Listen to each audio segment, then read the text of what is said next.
One of the questions in the climate survey is, I have the flexibility needed to manage work demands and work-life balance. The three most highly correlated questions to that are, I have the flexibility needed on my work location. So this concept of being able to have some sort of autonomy on where you work. I have difficulty finding time for my own health and due to work demands. So, getting the balance between the job demands and job resources, in particular time, is a big consideration.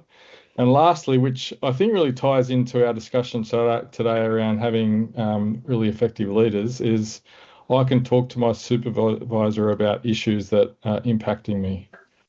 So there's a positive correlation between people feeling like they have the flexibility to do their work and their ability to connect with their supervisor. So really important, I think, in terms of showing there's a clear link between psychological safety, psychosocial health in the workplace, and the role a leader plays. So a couple of take-home messages there.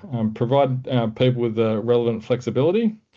Evaluate your job design and the organisation's job design to support personal health, and coach your leaders to actively listen and support their teams.